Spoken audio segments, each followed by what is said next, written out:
In 2010, a Time Warner executive was asked if he was worried about Netflix. He literally laughed and said, "Is the Albanian army going to take over the world? I don't think so." That executive's name was Jeff Bewkes, and 14 years later, that Albanian army just bought his entire company for $82.7 billion. This is the story of the greatest revenge in business history, and it all started with a red envelope. The year is 2000. Netflix is a tiny DVD by mail company that most people have never heard of. Their co-CEO, Ted Sarandos, has a vision. One day, they'll stream movies directly to your home. But there's a problem. Hollywood thinks he's insane. Back then, the big studios controlled everything. Warner Brothers, with its 100-year legacy. Time Warner, the media conglomerate that seemed untouchable. These weren't just companies, they were empires, and they had zero respect for the little red envelope company trying to disrupt their business. Fast forward to 2010. Netflix is growing, but they're still small. When Jeff Bewkes makes his Albanian army joke, he's speaking for all of Hollywood. They don't see Netflix as a threat. They see them as a curiosity, a footnote. But Ted Sarandos saw something they didn't. He understood that the future wasn't about owning movie theaters or cable networks. It was about owning the relationship with the customer. And slowly, methodically, Netflix started building something revolutionary. By 2013, Netflix made a decision that would change everything. They announced their first original series, House of Cards. And Ted Sarandos made a bold declaration. The goal is to become HBO faster than HBO can become us. This became Netflix's entire strategy. Don't buy, build.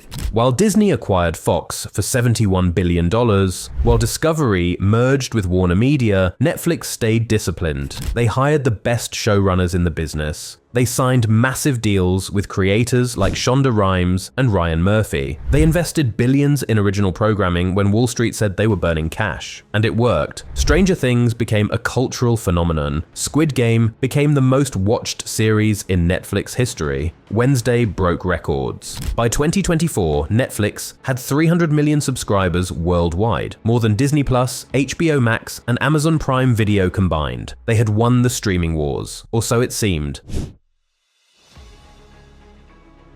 But here's what nobody saw coming. Behind closed doors, Ted Sarandos realized something that kept him up at night. Netflix had a problem, and it was a big one. Yes, they had 300 million subscribers. Yes, Stranger Things was massive. But here's the thing about Stranger Things. It's only been around since 2016. Bridgerton, 2020. Squid Game, 2021. These weren't franchises yet. They were just very popular shows. Now compare that to what Warner Brothers owned. Harry Potter, beloved for 25 years. Batman, a cultural icon for 85 years. The Wizard of Oz, over 80 years old and still magical. Game of Thrones, The Sopranos, Friends, shows that defined entire generations. Netflix had spent 12 years creating content. Warner Brothers had spent 102 years perfecting it, and there was simply no way to manufacture that kind of legacy overnight. That's when Ted Sarandos made a decision that shocked everyone who knew him. After spending his entire career saying, "We're builders, not buyers," he picked up the phone and made Warner Brothers an offer they couldn't refuse, $82.7 billion.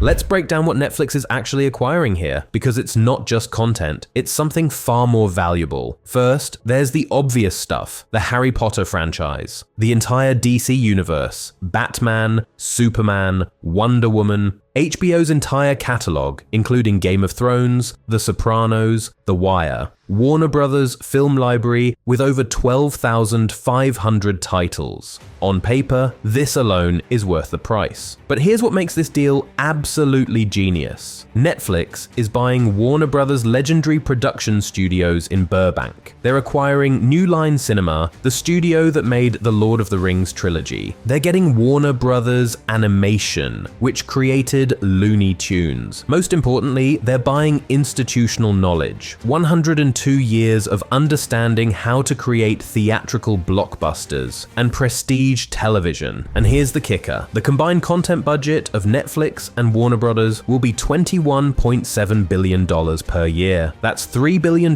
more than Disney, NBC Universal, and Paramount combined. Netflix isn't just winning the streaming wars anymore, they're ending them.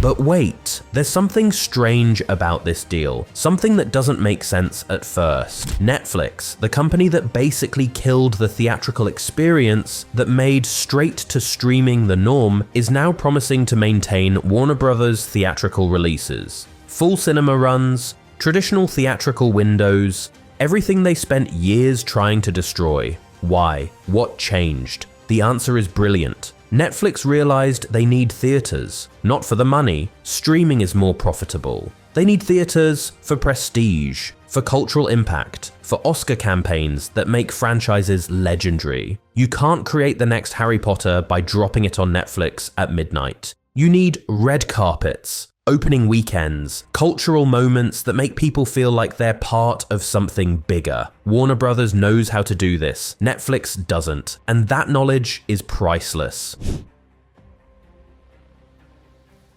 Of course, not everyone is celebrating. Theater owners are calling this deal an unprecedented threat. The Writers Guild wants it blocked, fearing massive job losses. Paramount even swooped in with a desperate $108 billion counteroffer, trying to outbid Netflix at the last second. But Netflix was ready. They included a $5.8 billion breakup fee, essentially betting $6 billion that this deal will close and nothing can stop it. And here's the genius move. While Paramount promised $6 billion in synergies, which means layoffs, Netflix is keeping Warner Brothers intact. Why? Because this isn't their last acquisition. Universal could be next. Sony Pictures is always rumored to be available. Netflix is positioning itself as the friendly buyer, the company that preserves Hollywood instead of destroying it.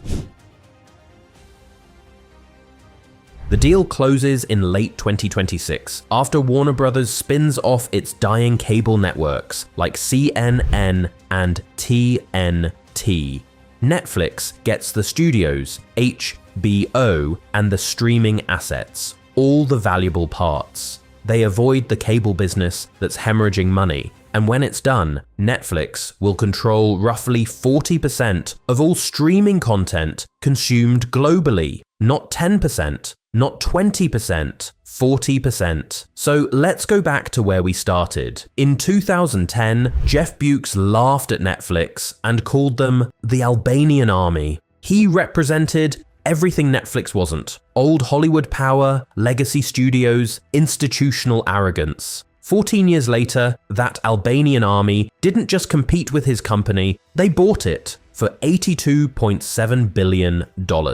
This is Ted Sarandos' checkmate move, from mailing DVDs in red envelopes to owning one of Hollywood's most legendary studios, from being mocked by executives to becoming their boss. The streaming wars aren't over, they've just been won. And the winner is the company everyone underestimated. Sometimes the Albanian army does take over the world. They just do it one red envelope at a time.